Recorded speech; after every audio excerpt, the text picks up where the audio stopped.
आज की इस वीडियो में हम एक सवाल का जवाब ढूंढने वाले हैं। आज की इस वीडियो में हम एक ऐसे टॉपिक को डिस्कस करने वाले हैं जो इम्पोर्टेंट भी है और इंटरेस्टिंग भी है कि क्या वजह है कि कुछ कंट्रीज अमीर हैं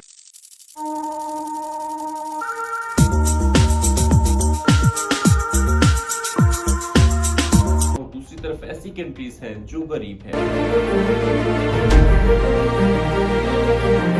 फॉर एग्जाम्पल अमेरिका, यूरोप और जापान जैसी कंट्रीज इतनी ज्यादा अमीर कैसे बन गई, और दूसरी तरफ ऐसी कंट्रीज जैसे एशिया, अफ्रीका और लैटिन अमेरिका जैसे देश इतने ज्यादा पीछे कैसे रह गए। एक तरफ ऐसे लोग हैं कि जिनके पास अच्छा घर, अच्छी गाड़ी और जीने के लिए हर एक सहूलियत मौजूद है, और दूसरी तरफ ऐसे लोग हैं कि जिनके पास सिर्फ पीने के लिए साफ पानी भी मुहैया नहीं है, और गंदे पानी के लिए भी उन्हें इतना ज्यादा सफर करना पड़ता है। क्या इसके पीछे सिर्फ मेहनत का फर्क है या फिर इसके पीछे कोई हिस्टोरिकल स्टोरी छुपी है? आज की इस वीडियो में हम 500 साल पुरानी हिस्ट्री से लेकर आज तक के मॉडर्न टाइम तक का सफर करेंगे। इस वीडियो को अंत तक जरूर देखें, क्योंकि इस वीडियो के आखिर तक आप समझ जाएंगे कि आखिर ये अमीरी गरीबी का क्या चक्कर है। मैं हूं आपका मेजबान, नाम है अहमद, और आज की इस डॉक्यूमेंट्री में मैं आपको वेलकम कहता हूं। तो चलिए शुरू करते हैं।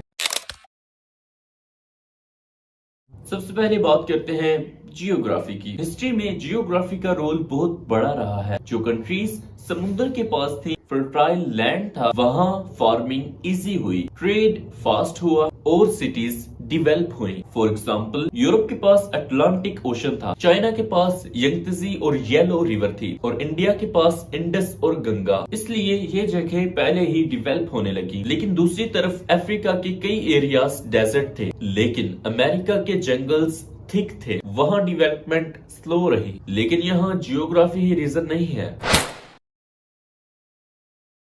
और अभी आते हैं कॉलोनाइजेशन पर। ये शायद सबसे बड़ा रीजन है। 5th सेंचुरी से यूरोप की कंट्रीज ने एशिया, अफ्रीका, अमेरिका पर कब्जा करना शुरू किया। ब्रिटिश, फ्रेंच, स्पेन और पुर्तगाल जैसे देशों ने गोल्ड लूटा, रिसोर्सेज निकाले, लोकल लोगों को स्लेव बनाया। फॉर एग्जाम्पल ब्रिटिश इंडिया से ट्रिलियंस का वेल्थ ले गया, अफ्रीका से डायमंड्स और गोल्ड निकाला गया, अमेरिका के नेटिव्स ऑलमोस्ट खत्म कर दिए गए। कॉलोनाइजर्स ने सिर्फ रॉ मटेरियल लिया और फैक्ट्रीज यूरोप में बनाई, इसलिए यूरोप अमीर होता गया और कॉलोनीज पुअर होती गई, और ये फर्क आज भी दिखता है।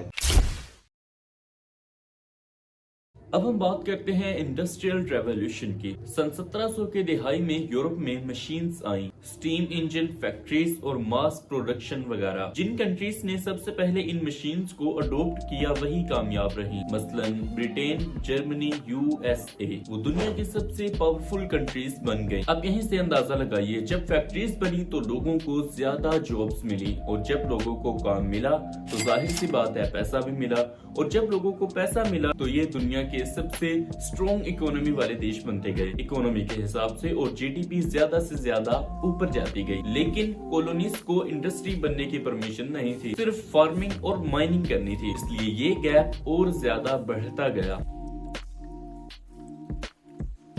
अब हम बात करते हैं इंस्टीट्यूशन की। रिच कंट्रीज में strong law system, property rights, free press, stable government. Poor countries में करप्शन, वीक लॉस और पॉलिटिकल इंस्टेबिलिटी। फॉर एग्जांपल अगर इन्वेस्टर्स को लगे कि उनका पैसा सेफ है तो वो इन्वेस्ट करेंगे, और अगर करप्शन हो तो डेवलपमेंट स्लो हो जाती है। ये भी एक बहुत बड़ा इंपॉर्टेंट रीजन है। वॉर्स ने भी कंट्रीज को डिवाइड किया। यूरोप ने वॉर्स के बाद मार्शल प्लान से रीबिल्ड किया और टेक्नोलॉजी पर फोकस किया। लेकिन एशिया और अफ्रीका में कंटिन्यूस वॉर्स, सिविल कॉन्फ्लिक्ट्स और बॉर्डर डिस्प्यूट्स, इस वजह से एजुकेशन पर फोकस नहीं हो पाया और इकोनॉमी वीक रही। एक जंग किसी भी कंट्री को बहुत ज्यादा पीछे ले जाता है। एजुकेशन सब कुछ बदल देता है। रिच कंट्रीज ने साइंस, रिसर्च और इन्वेंशन, गरज सब पर पैसा लगाया, लेकिन गरीब मुल्कों में education system weak, brain drain, skilled लोग बाहर चले गए। टेक्नोलॉजी के बिना प्रोड्यूटिविटी कम, ग्रोथ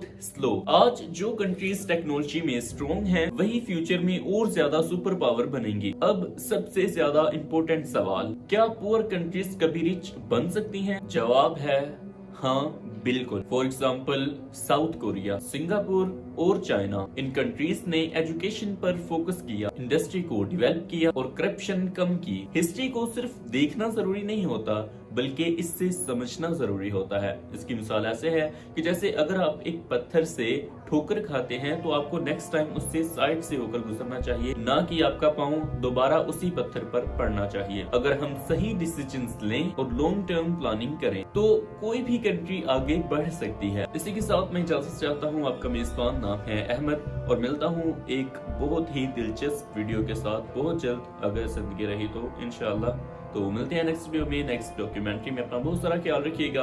अल्लाह हाफिज।